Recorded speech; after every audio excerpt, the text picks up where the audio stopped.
Halo guys, balik lagi bersama gue Gimas. Apa kabar kalian semua para pencinta psikopat? Apakah kalian sudah menunggu konten-konten psikopat dari channel gue? Ya, pede aja dulu lah ya. Apa jadinya jika kalian baru bertunangan, tapi tunangan kalian malah dibunuh psikopat? Itu yang dialami oleh seseorang dari film yang bakal gue bahas. Bagaimana keseruan pembalas dendamnya? Langsung saja ke pembahasan filmnya guys. Tiding ting tiding ting. Jangan lupa like, comment, and subscribe. Film diawali dengan memperlihatkan seorang psikopat yang bernama Kyung Chul yang sedang keliling mencari mangsa, yang kebetulan dia bertemu seorang perempuan yang mobilnya sedang mogok, sehingga ya mau bagaimana lagi, pasti dialah masa selanjutnya sekarang. Perempuan itu bernama Jaeyeon, yang ternyata dia adalah tunangan dari seorang polisi intel yang bernama So Hyun, yang dimana dia mengucapkan minta maaf kepada tunangannya itu karena nggak bisa bersamanya di saat ulang tahunnya, yang di saat mereka sedang teleponan, tiba-tiba ya, tanpa basa-basi Kyung Chul pun langsung memukuli kepala Jaeyeon dengan sebuah palu secara brutal. Setelah itu dia dibawa ke sebuah tempat rahasia yang akhirnya di situ Jaeyeon pun harus tewas dan dieksekusi oleh psikopat Kyung Chul ini. Esokan harinya, ketika seorang bocil yang sedang bermain di semak-semak, tiba-tiba dia menemukan sebuah kantong plastik yang isinya, ya, betapa kagetnya dia ketika menemukan sebuah telinga seseorang di kantong plastik itu.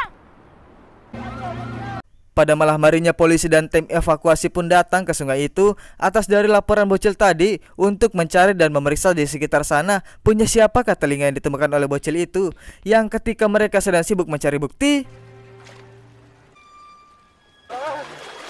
ya, salah seorang dari petugas itu menemukan sebuah kepala yang tidak lain itu adalah kepala Jaeyeon, yang membuat ayahnya dan sekaligus tunangannya Sehyun sangat-sangat terpukul dan sangat sedih.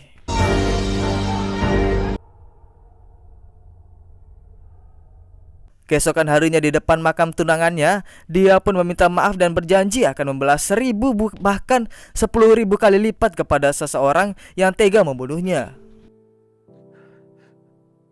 So Hyun yang sangat marah dan sudah mempunyai jiwa-jiwa balas dendam pun meminta izin kepada atasannya untuk mencari si pelaku, yang dimana dia diberi 4 orang tersangka yang dicurigai sebagai pelaku, yang tanpa basa-basi So Hyun pun langsung mencari mereka satu persatu.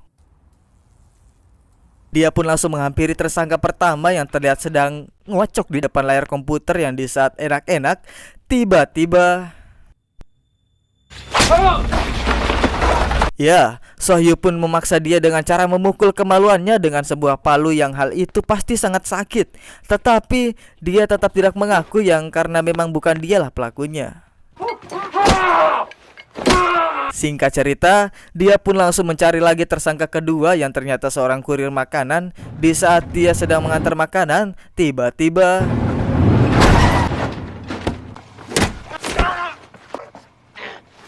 ya, lagi-lagi bukan dia pelakunya, walaupun So Hyun sudah mengajarnya habis-habisan dan memutuskan untuk mencari tersangka ketiga, yaitu si Kyung Chul itu sendiri. Dia pun mencari tersangka ketiga dengan pergi ke rumah orang tuanya, yang di situ dia beralasan sebagai tukang asuransi, yang dimana mereka juga tidak tahu keberadaan Kyung Chul, yang memang dia sudah lama tidak pulang dan meninggalkan anak satu-satunya, yang ternyata dia tahu di mana tempat ayahnya.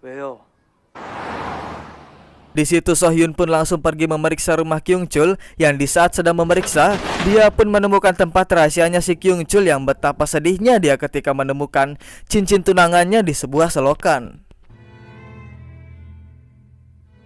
Keesokan harinya di situ terlihat Kyung Chul yang sedang akan mengantarkan beberapa siswi, yang tentu saja hal itu membuat si Kyung Chul senang secara dia mendapat banyak sekali mangsa, ya kan? Benar saja, dia pun membawa satu siswi yang ternyata dia juga psikopat sangean, yang di saat dia akan memperkaosnya, tiba-tiba datang So Hyun, yang dimana tentu saja So Hyun mengalahkannya dengan mudah. Yang ketika dia emosi dan hampir saja membunuhnya, tiba-tiba dia mengurungkan niatnya dan menanamkan chip GPS yang diberikan tadi sama temannya. Sudah ada penyadap suaranya sehingga dia bisa leluasa mengetahui kemana dan dimana si Kyung Chul ini pergi. Ketika Kyung Chul ini ke sebuah puskesmas untuk mengobati luka tadi malam, yang lagi-lagi dia membuat masalah lagi ketika dia sange melihat pelayan wanita di sana, yang ketika dia sedang keenakan melancarkan aksinya, tiba-tiba Ya, tentu saja lagi aksinya digagalkan oleh Sohyun yang memang dia tahu di mana dan sedang apa Kyungchul ini, kan dia tadi sudah dipasangkan chip. Akhirnya Kyungchul pun pergi ke rumah temannya yang sama-sama psikopat, yang ketika mereka sedang mengobrol di situ temannya Kyungchul mengatakan hal yang membuat Sohyun sangat marah, yang ketika dia sedang menyiapkan sarapan pagi dengan mengeksekusi seorang wanita,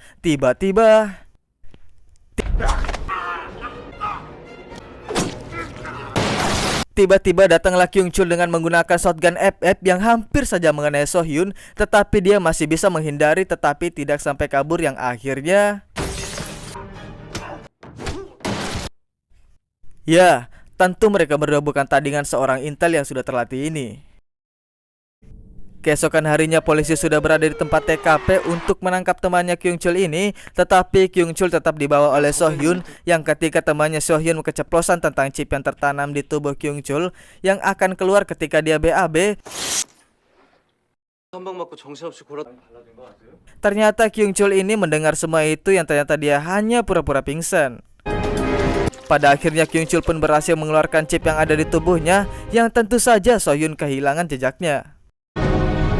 Setelah terlepas dari chip, Kyungchul pun langsung mendatangi rumah mertuanya Sohyun, yang dimana dia membantai semua keluarga Sohyun yang tersisa. Setelah membantai keluarga Sohyun, dia pun akan menyerahkan dirinya kepada polisi, yang di saat para polisi akan menangkapnya,